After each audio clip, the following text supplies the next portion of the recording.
And now back to today's topic on do employees feel safe at work? To help welcome and introduce our panelists today, I'd like to turn it over now to Katie Goen. Thank you so much, Bob. Hi, everyone. I am Katie Goen, Marketing Manager at Alert Media, and I'll be your moderator this afternoon. And let me start by saying just how much we were all looking forward to this webinar today, because we get to share a sneak peek of some of the incredible insights from Alert Media's State of Employee Safety Report. So that full comprehensive report is going to be available next week, but it's so exciting to everyone because this is new data. It is relevant to what's happening, right now in 2022, right here in the US, and this data is coming directly from the employees. So it is a full comprehensive report, but we have pulled some key takeaways for you guys today that you'll be able to apply right to your emergency preparedness plans, your employee communication strategies.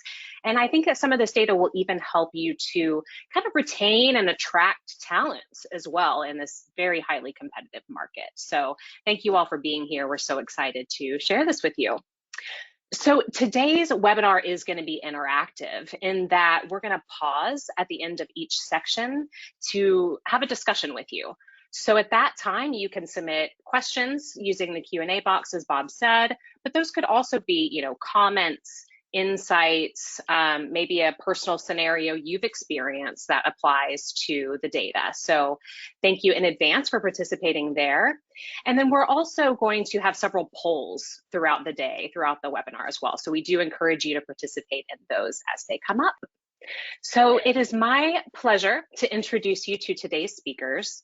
First, we have Danielle Sherman, and she's the Vice President of Communications at Material, which is a leading data and research firm. So in January of this year, Alert Media commissioned Danielle's research team to conduct the study that informed our State of Employee Safety Report. So beyond her work on this project, Danielle partners with organizations of all types, all sizes, to conduct tailored research and provide data-driven insights on market trends. So hi, Danielle, thank you so much for being here. Hi, thank you for having me. I'm so excited to be here discussing such an important and timely topic, and can't wait to share some of our recent findings with everybody as we make our way through the conversation today. So thank you as well to all the listeners for joining. Of course. Well, thank you again for being here, Danielle. And I would also like to welcome Peter Steinfeld.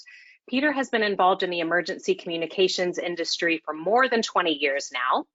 He's the Senior Vice President of Safety Solutions at Alert Media. So part of his role is to work with a wide range of organizations to help them support their initiatives in emergency preparedness, business continuity, and employee safety, things like that. He is also the host of the Employee Safety Podcast here at Alert Media, which is our weekly podcast series. And some of Peter's recent interviews include conversations with leaders from Salesforce, FEMA, Amazon, Boeing, and many, many more. And I do want to point out that actually Danielle will be a guest on the show later on this month. So if you enjoyed today's conversation, you're definitely going to want to check that episode out. So hello, Peter, welcome. Hello, so great to be here, and I look forward to sharing all this data with everyone. It really is very interesting considering all the changes that the workforce has gone through over the past roughly 2 years. So looking forward to diving into it here just shortly. Perfect. Well, thank you both again for being here. And I just want to quickly touch on the flow of the webinar today. So the State of Employee Safety Report just reveals a ton of interesting findings, and we can't obviously cover them all in this webinar today, but we did pull out a few key research topics that we think are going to be really impactful and perhaps can even provide you with some action items that you can take right away, like today or in the very near future, while you wait for the comprehensive report to come out next week. So with that in mind, we're going to talk about the importance of safety to employees. We will discuss which emergencies specifically that employees are concerned about experiencing in the workplace.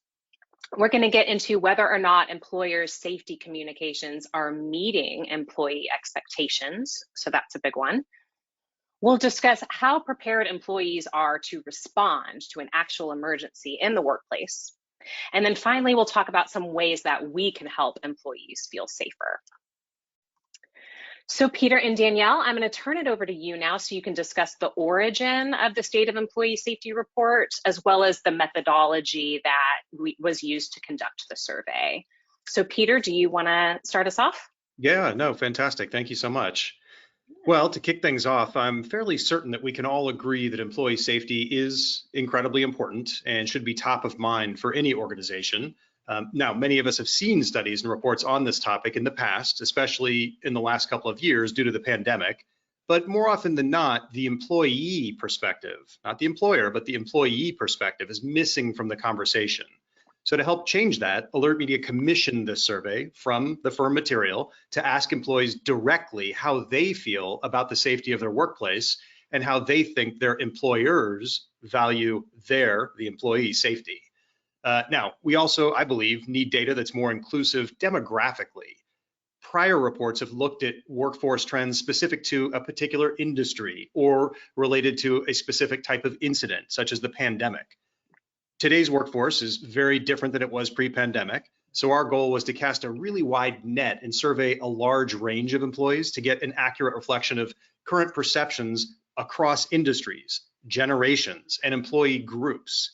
So Danielle will talk a little bit more about that a little bit later in the presentation. And then finally, we really wanted to compile data that was applicable to any organization, no matter its size, its industry, or its location. And as Katie said just a minute ago, we wanted to give you data that you can actually use and use it to your advantage.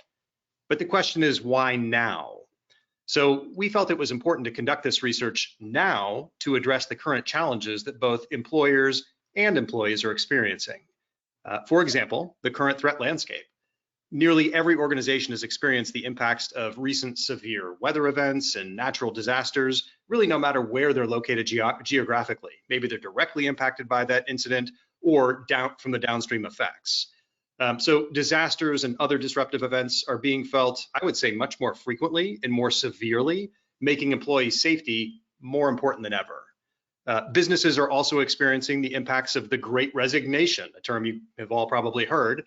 It's been all over the news lately. And because of this, many organizations are experiencing labor shortages or just issues attracting and retaining their top talent. And that often leaves employees feeling overworked and undersupported. So all the more reason to understand how they're feeling today. And then there's the pandemic, which has shifted both employee and employer attitudes surrounding safety. A lot of organizations are finding themselves basically in uncharted waters as they realize that COVID-19 it's just here to stay. It's endemic at this point, at least for the foreseeable future. And they must decide what's best for their people and the business in this, quote, what we're all calling new normal. Now, we're also seeing an increase in those taking steps to reinvent or perhaps reimagine their safety cultures as a result of all these concurrent challenges, which makes this data even more relevant and timely and valuable. So with that said, Danielle, I'll go ahead and turn it over to you to discuss materials methodology for conducting the employee safety survey to give people some context. For sure. Thank you for that tee up there. So as mentioned at the top of the call, we conducted an online survey between January 10th and 21st of this year. So super timely. We reached a couple of thousand full-time employed Americans, which included a broad and representative cross-section of full-time employees. So imagine it including those in senior level positions, those really just starting out in their careers, so wanting to get a really nice snapshot. We also designed the study to reach a diverse and representative mix of key demographics. And that includes gender, age, geographic region, and race and ethnicity to really ensure that the results are truly an accurate snapshot of what the American workforce looks like today. Katie, I hope that will give everyone an understanding of who we surveyed, really how the process worked. So I will turn it back over to you. Perfect. Well, I think what that does is give everyone context for who we talked to and what our goals were. So I think that was really, really helpful. And without further ado, I think we should just dive into some of these results and give the people what they came here for. So Danielle, what's first for us? Sure. So the first thing we're going to look at is how important is safety to employees. And let's start here with a pretty strong and compelling statistic.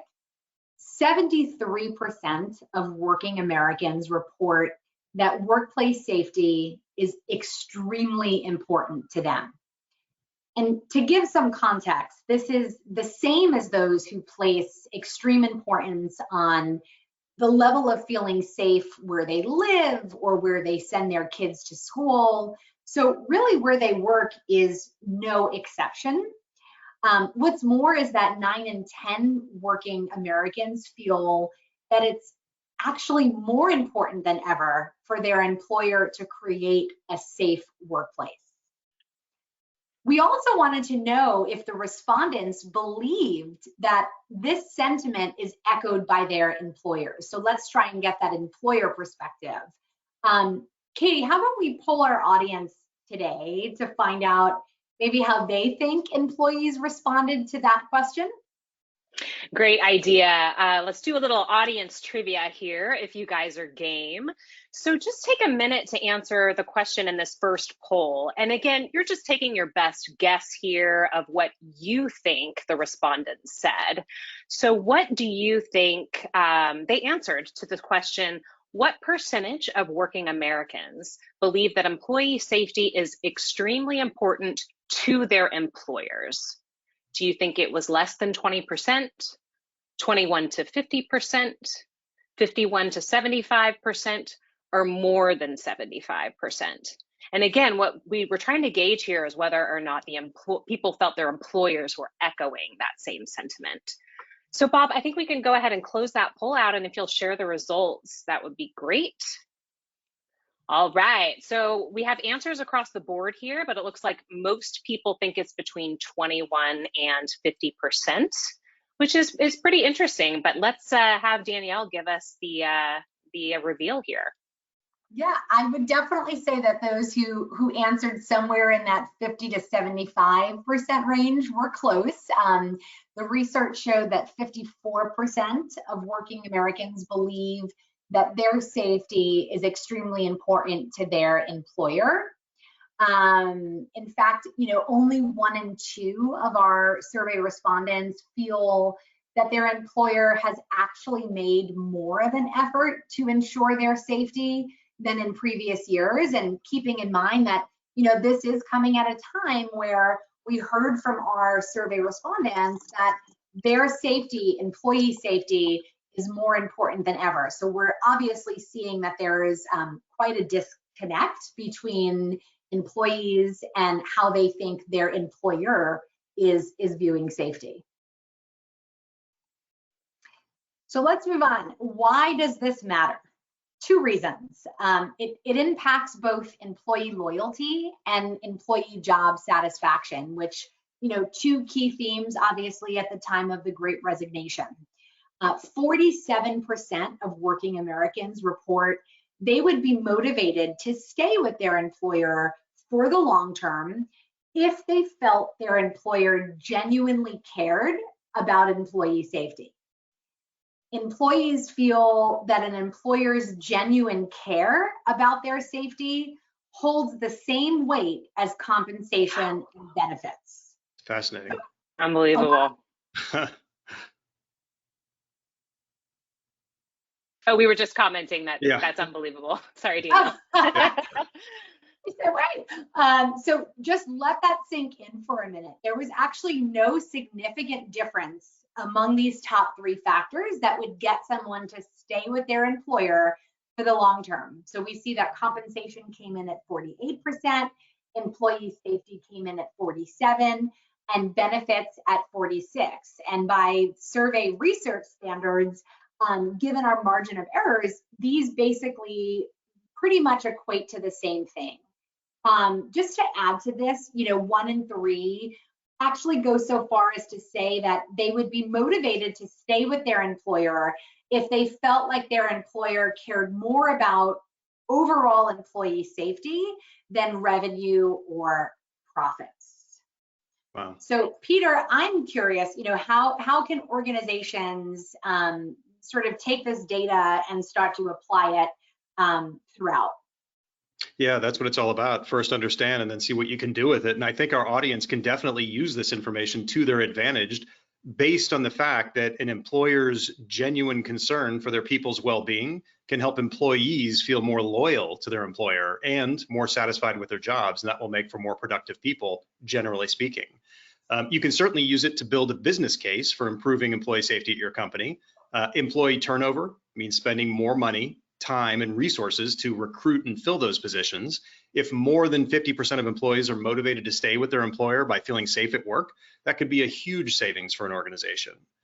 After speaking with countless safety professionals out there and having interviewed quite a few in depth on the Employee Safety Podcast, I've really come to learn that a culture of safety really starts at the top. So with that in mind, I think you can use this data to gain leadership buy-in on reinventing your company's safety culture. With this data, now you have the why, which is a powerful tool of persuasion. When employees are less likely to leave and are happier at their jobs, they're often more productive and their quality of work is better. Part of what differentiates this research is that there's not a lot of hard data out there on the subject. Safety leaders typically have to rely on things like injury or accident rates to justify bigger investments in safety. But with this new information, you can directly see how employees' unmet needs surrounding safety could be contributing to the Great Resignation, as well as hiring or other retention challenges. So let's just quickly take a look at a real-world example here.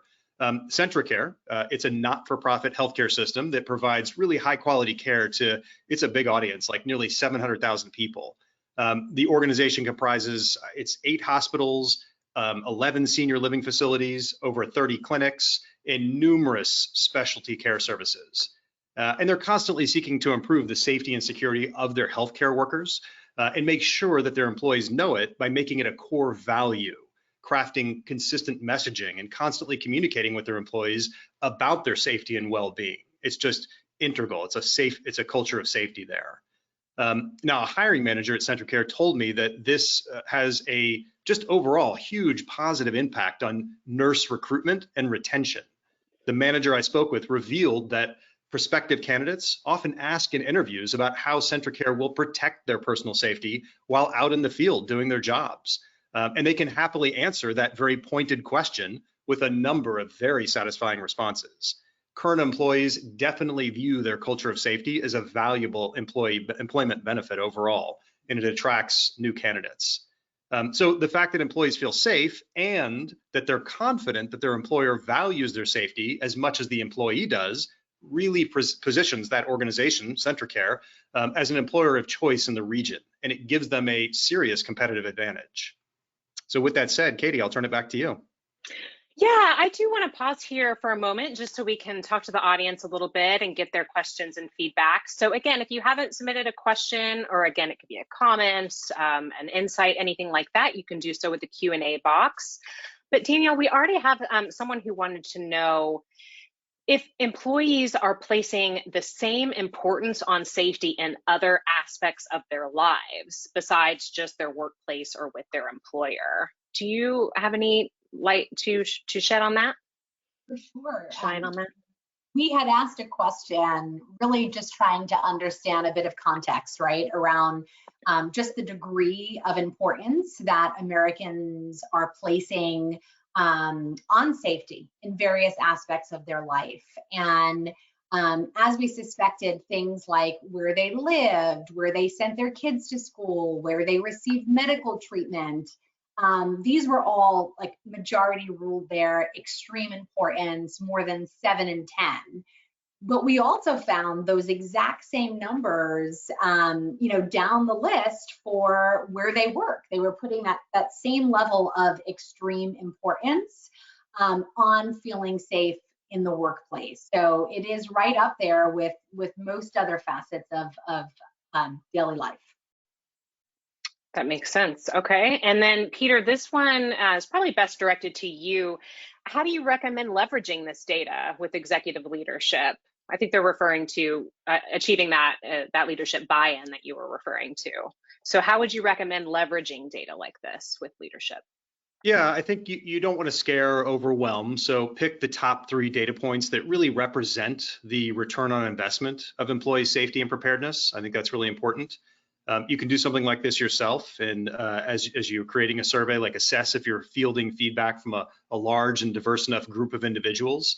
Perhaps consider forming a safety committee with members from every department and have them present the information to leadership, just seeing that there's lots of feedback coming from many different people, not just one source. And then implement your own employee survey that's similar to this one to see how your workforce compares. You may find it's very similar, you may find it's very different, but ask your team how important they think safety is to company leadership. I think that's extremely enlightening. And then it can oftentimes inspire action from the top. A lot of times there's a disconnect. Leaders think that, oh yeah, it's great. 100% of my people would say, we're doing a fantastic job and we really care. And then you see a number like 54% come back and it's like, whoa, where's the disconnect? Like, we have work to do. Right. Excellent point there. And then I actually have one more comment I want to get to before we move on. Someone just shared that this seems to really tie into an employer's duty of care. And that makes perfect sense to me. But let me ask you, Peter, like, do you think that's accurate? Or maybe could you explain to some of our audience who may not be familiar with duty of care, kind of what that is and how it ties in? Yeah, this is something that's really popped up over the last, I don't know, call it 5 to 7 years. It's this concept that there's a moral and legal obligation for you to care for those who are on your premises or employed, or the folks that you employ, or even customers that are on site. And if you don't do those things, there could be obviously moral concerns there, but also legal issues that you could run into. So, 20, 25 years ago, and, in the past, it wasn't that big of an issue. But today, it's just expanded tremendously. And it's moving more from the moral realm into the legal realm. So getting ahead of it can help tremendously. If you're able to understand, what do my employees expect? Is it even reasonable for them to expect that? Don't just assume and sit back and wait for something to happen. Get ahead of it by identifying and making sure there are no disconnects. So then when some kind of incident does happen, you're less likely to face some kind of legal challenge, if that makes sense. I think that's a perfect explanation. Well, I'm going to just go ahead and pause there so we can move on to the next survey question. So Danielle, what do you have for us? Thank you, Katie. So the next thing we asked employees is whether they've ever experienced an emergency in the workplace. And we learned that more than 8 in 10, in this case, 83% have. Among them, 1 in 2 experienced issues or scenarios like severe weather or a significant outage, and that could be power or internet. Fewer, although still quite significant, experienced a public health emergency outside of COVID-19.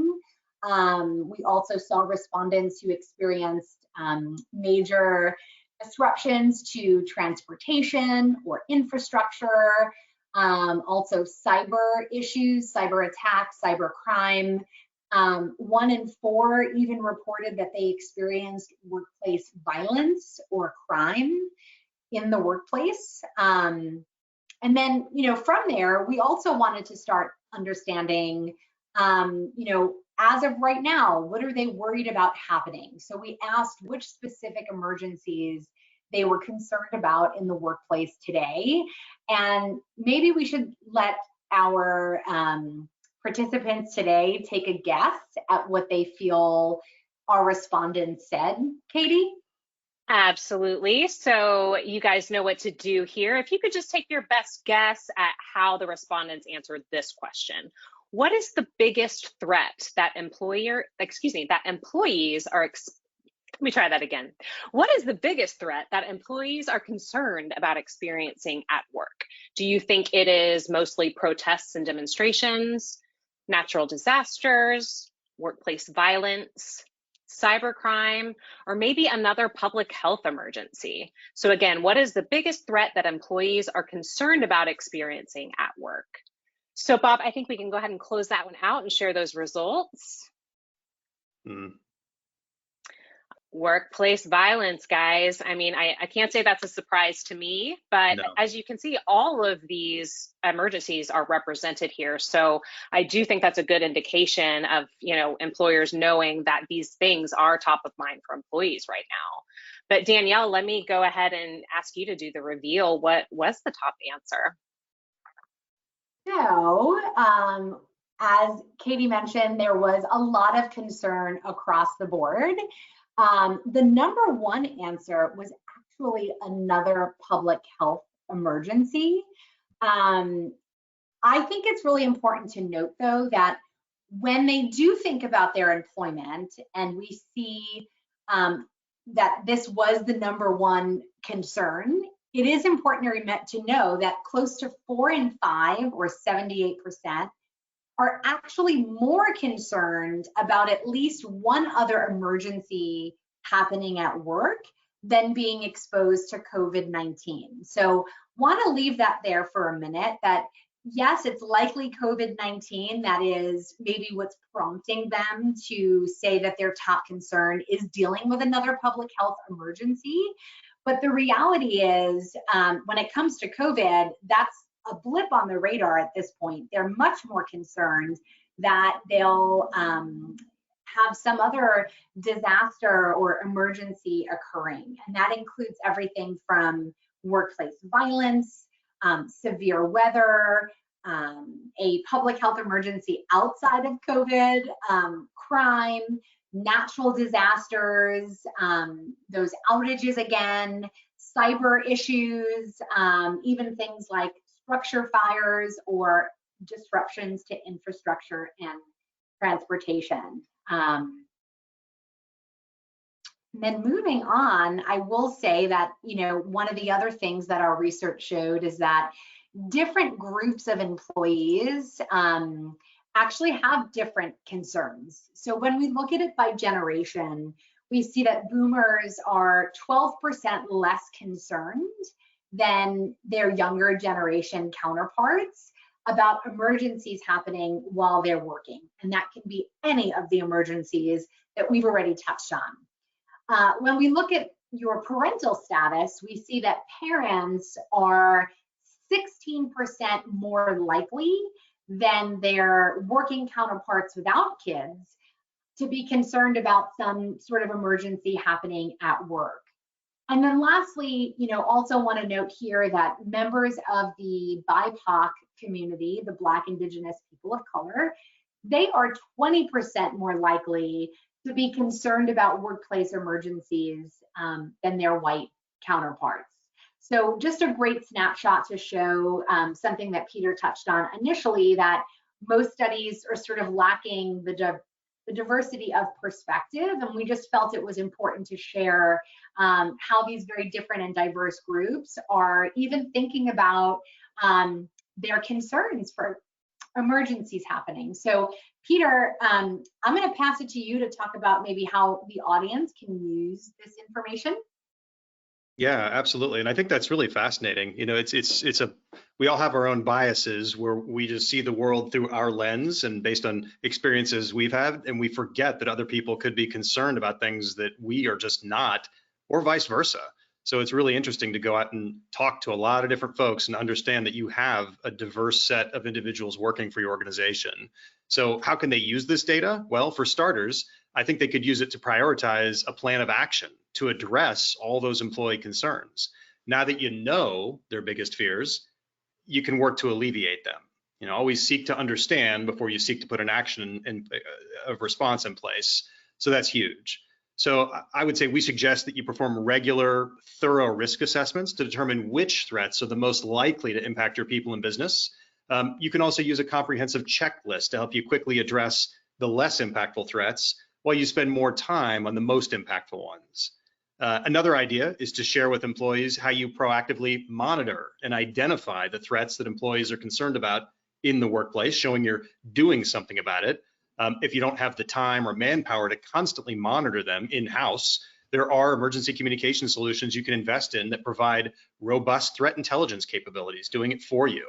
But regardless of how you identify and respond to risks, sharing details about these programs can help employees feel at ease, and that's the key. When people operate in a vacuum, the mind goes crazy and you start thinking about all sorts of worst case scenarios. If you do this, they know that someone is keeping an eye on their safety so they can concentrate on their work. And ultimately, that's what we're trying to do. If it's good for your employees, it's going to be good for business. It's also important to monitor threats that impact your employees wherever they are. If it's at the office, working remotely, while traveling for work, or even in their homes, which have become offices for many people over the last couple of years. Not just at or near your organization's locations where they typically might go to an office or a warehouse or something like that. So the demographic data that Danielle shared is a great reminder of why it's important to invite different groups to the table. Soliciting that diverse feedback helps to identify all the knowledge gaps a lot faster and will make employees feel comfortable voicing their safety concerns, which is a really, really good thing, I think, overall. So next slide, I'll show you a great example of an organization that prioritized their plan of action based on threats that a very diverse group of employees were concerned about and that were most likely to impact them. This is a few months ago. I think it was toward the end of last year. I had the opportunity to interview Scott Gerard, who's VP of EHS at Moss Construction for the Employee Safety Podcast. The company is, if you're not familiar, they're a national multi-billion-dollar construction firm that's headquartered in Florida, Fort Lauderdale, but it also has offices and construction sites across Hawaii, California, Texas. So naturally, you can see where I'm going with this. There are more than roughly 1,200 employees. We're most concerned about hurricanes and other coastal type disasters. Now, Moss understood those concerns and they took action by investing in a threat intelligence and emergency communication solution. So they were now able to track storms as well as assess the storm's potential impact to employees and the business proactively. So they could be 2 steps ahead of things instead of always feeling 2 steps behind. Now, back in 2018, Hurricane Lane came along and threatened, of all places, Hawaii. That's not normal. It was a Category 4 storm, so nothing to take lightly. That was a serious storm. And now Moss had several construction job sites and solar projects that were ongoing across Hawaii at the time. So a lot of people that could be impacted and hundreds of workers spread across the islands. And it was really fascinating to hear Scott talk about how the company proactively monitored the storm and then kept employees constantly informed of the latest updates through constant communications. And during that process, what was most fascinating is that they were able to rapidly identify 4 employees who felt that they, and even more importantly, their families, were ill prepared for the storm because construction codes are a little bit different in Hawaii. They don't normally suffer from hurricanes and they just didn't feel safe in their homes. And then they provided those employees with ample shelter, moving them to a much more secure facility, and then supplies while there was still time before the storm could possibly hit. Now, it was a great story. It turned out not to be a devastating hurricane or anything like that, but overall, their action not only reinforced the trust the employees felt for their employer, but it gave them the confidence that Moss would be there for them in any kind of an emergency, which was huge. So with that, Katie, I'll turn it back over to you. Yeah, this is a good time just to take a break now and check in with our audience. So again, submit those questions or comments as you have them. And Danielle, one came in the transition there, wondering, did the survey consider the industry the employee works in? So was this survey done across a wide variety of industries, or how did you target those folks? Yes, a great question.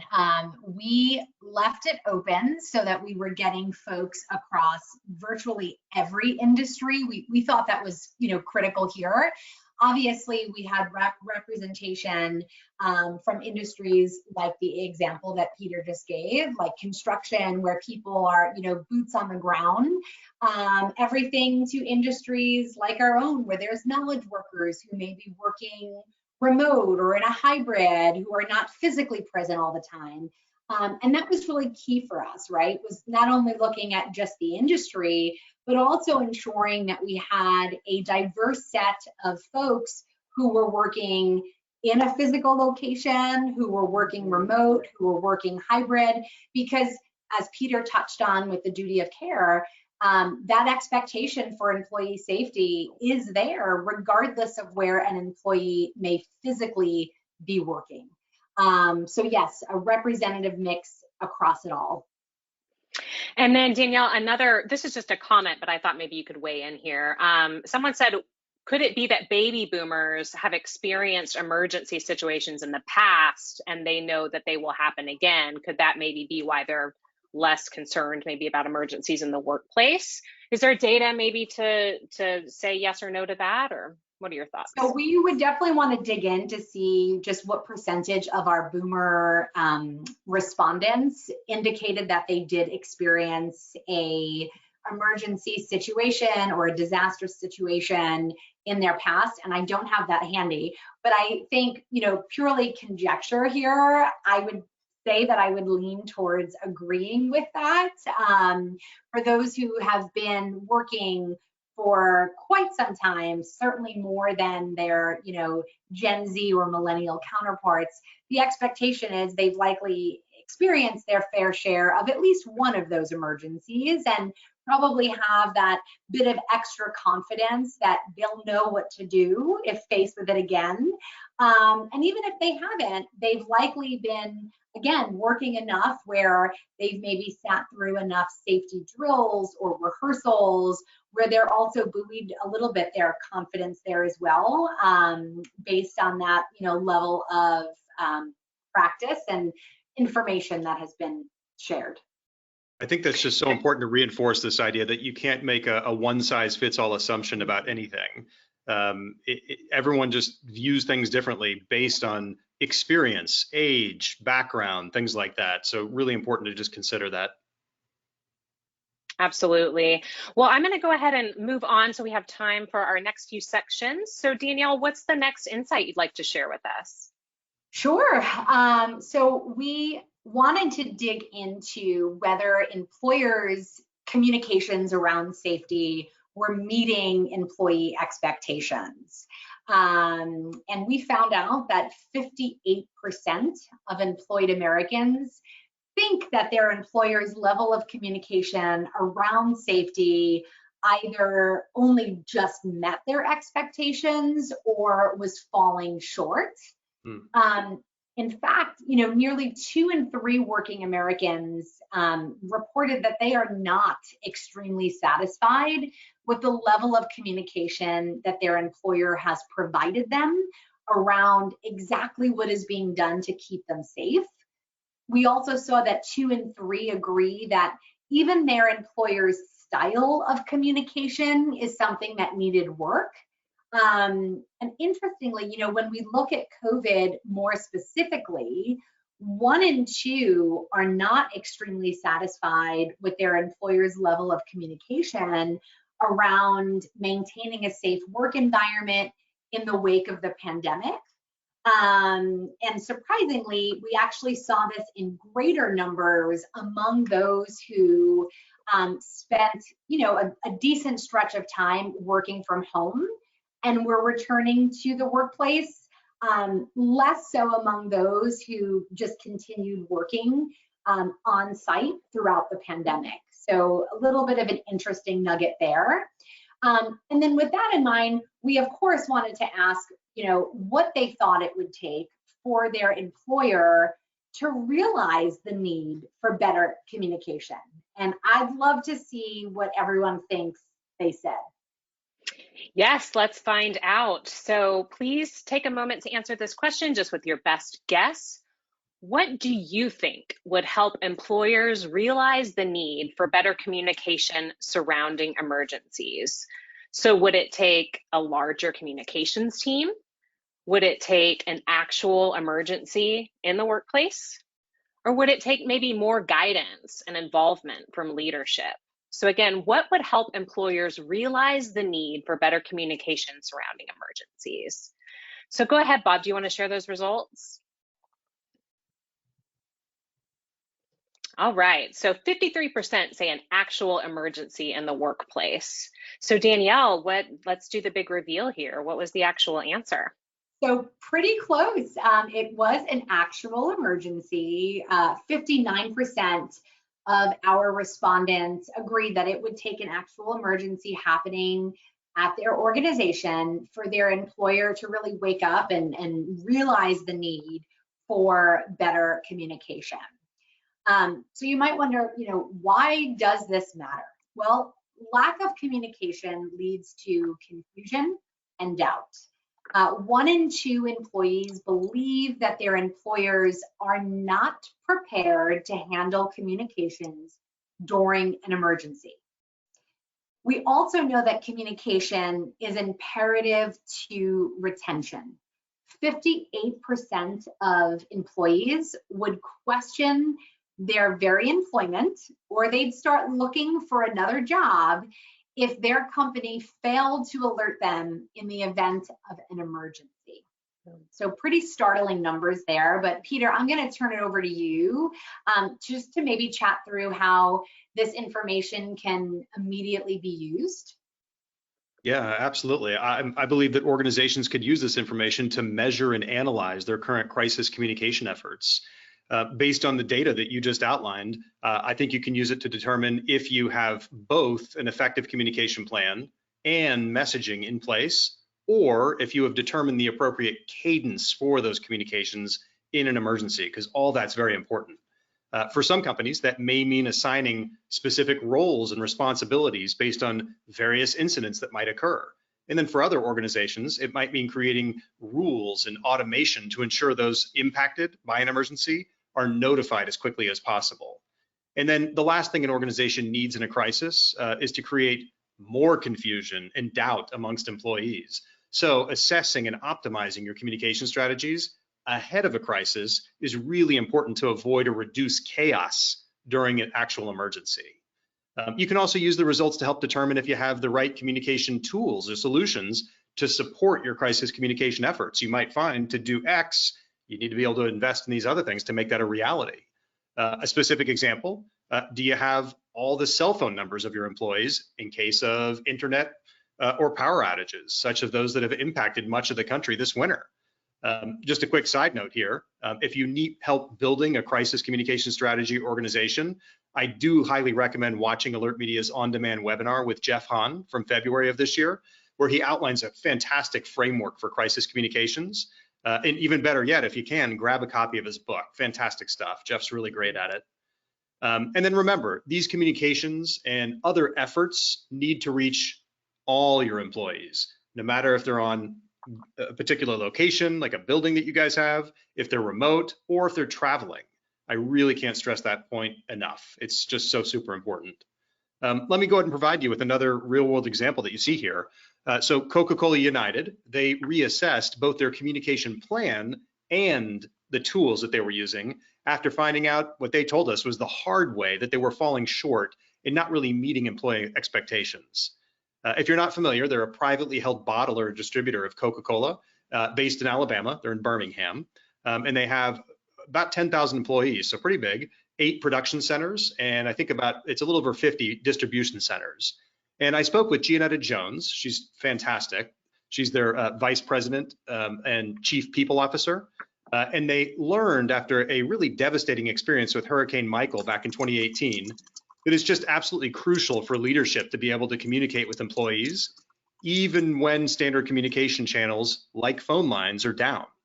They were also looking to build employee morale through communication in just everyday situations, not just emergencies.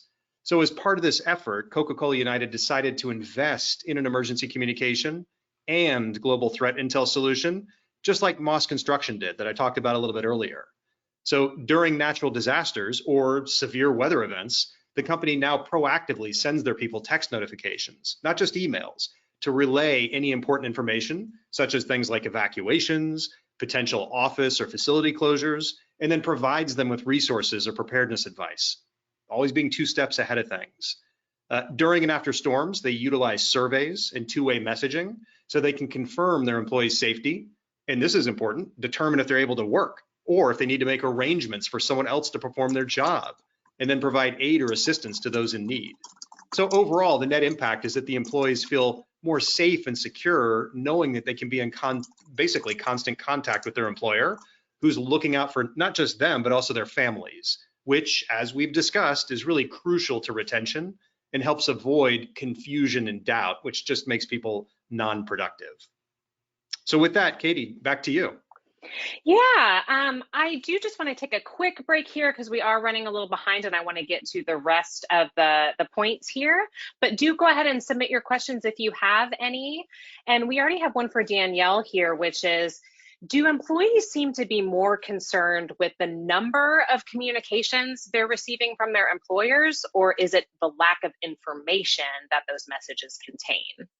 Yeah, so it's actually both. Our data shows that it's both, that employees feel that their employer is not communicating about their safety measures often enough, but they also feel that the content or the style of these communications definitely needs work. So it is certainly a mix of both. And as Peter has said, doing your own sort of survey like this internally to understand where you're lacking is going to be key, so that you could properly address those employee concerns. Excellent. Well, Danielle, what is the next insight that you have to share with us? Great.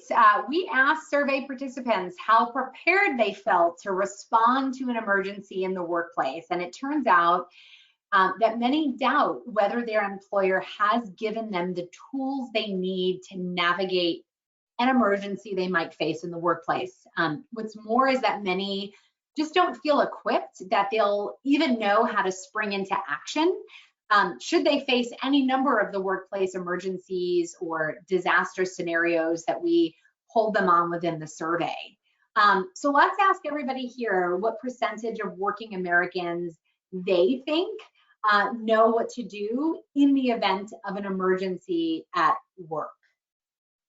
Let's do that. And again, just your best guess here of what percentage of working Americans would know what to do during an actual emergency at work. So do you think that's less than 20% of employees, 21 to 50%, 51 to 75%, or maybe more than 75%? So Bob, you can go ahead and wrap that one up and share. So 53% think that it's 21 to 50% of employees, which definitely makes sense to me, and that's probably what I would have chosen as well. But Danielle, you get to do the big reveal here. Big reveal. The answer is only 38%.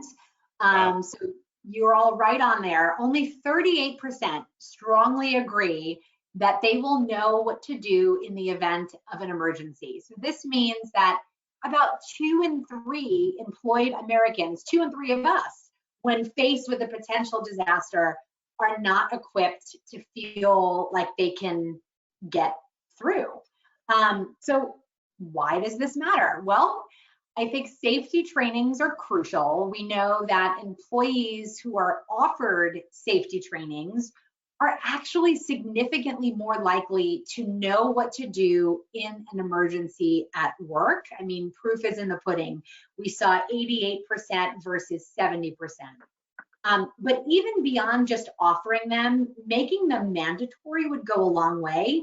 Many of our survey respondents mentioned that they are not required, which obviously creates so many missed opportunities for critical and potentially life-saving information to be shared. And the other thing I'll add here is just facilitating trainings more often. Only 56% of safety trainings are offered more than once a year. So obviously happening a bit more infrequently. Peter, any advice on the application here? Yeah, absolutely. I think for starters, you can use this data to justify spending more time and resources on safety trainings.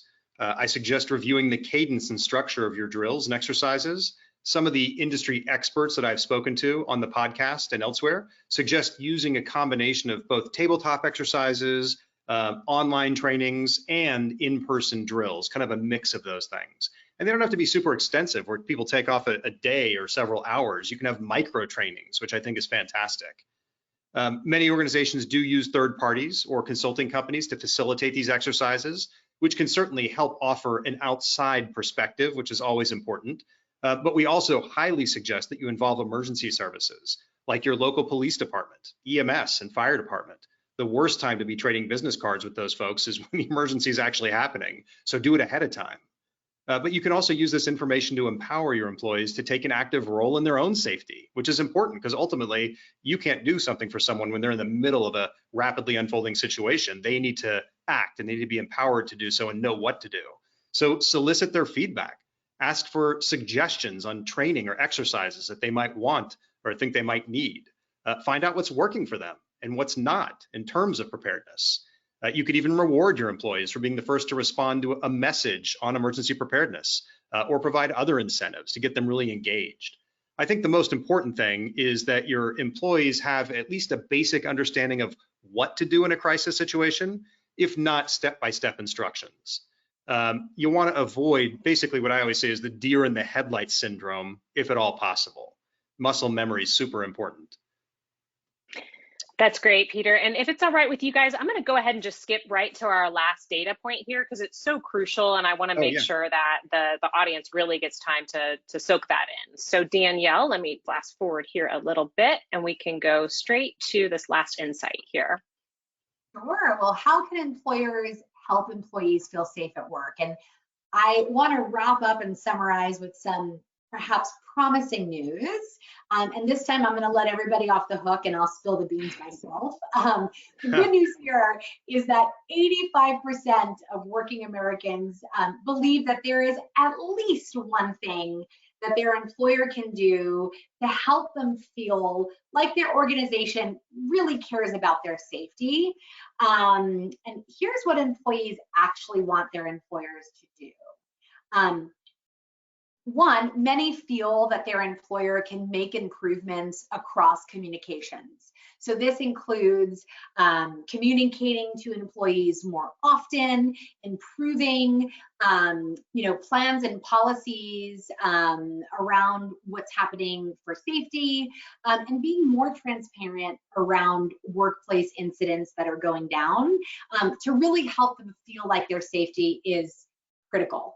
Others feel the same about their employer providing more or better safety drills and rehearsals, offering better health insurance or benefits, hiring more people to reduce workload, and even providing access to more or better safety equipment. There's a great chart here, but Peter, I'm going to turn it over to you on how we could use this data. Yeah, I think this one's pretty simple and sweet, Danielle. The application is, if you aren't already doing these things, just start now, today. Just take the first step. Here's a checklist to get you started. Pick one or two of these things to work on immediately. I love this phrase, and I'll give full attribution to it. I did not make this up. It's from Matt McMahon of Texas Roadhouse. He once told me that you don't have to be great to start, but you do have to start to be great. So please steal that and use it. I'll repeat it. You don't have to be great to start, but you do have to start to be great. All right. Before we get some final audience questions, I'll get to those out there. I'd like to review some key takeaways from the data. First, build a business case for improving safety culture. And remember, safety starts at the top. Any significant progress or improvements is going to likely require leadership buy-in.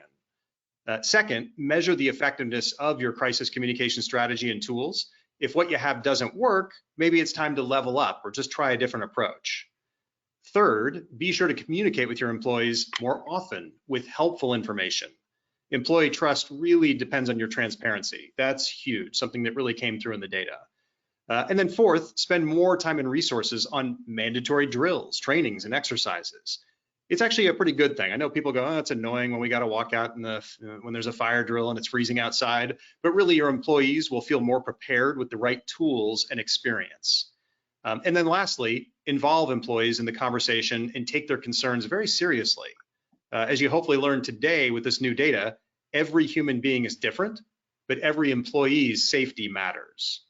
So Katie, back to you. Yes, thanks, Peter and Danielle. I just thought that was unbelievably informative and eye-opening.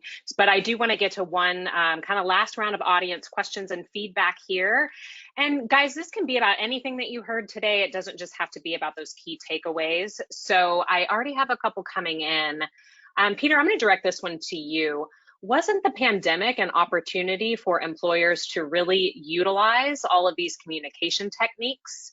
Would it seem out of place if our organization starts this heightening level now? The way I look at it is not everyone's doing this. I mean, what you said is it's like any good business advice. You're like, I knew that, but why weren't you doing it? So I think you can use any kind of an emergency as a reason to up your game and do things better going forward.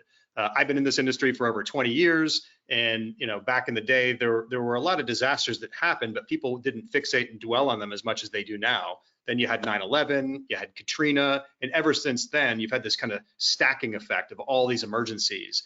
And each and every one burns into the memory, the collective memory of society and people in general. It gets into the zeitgeist, and you can use all those together to just continuously up-level your game and prove to your executive leadership that this is not something that we have to pay for. It's not an expense. It's actually an investment to do all these things around safety and communication. So hopefully I didn't ramble there too much and that made sense. Absolutely. And then Danielle, someone would like to know if the research hits on employees' safety in regards to return to work.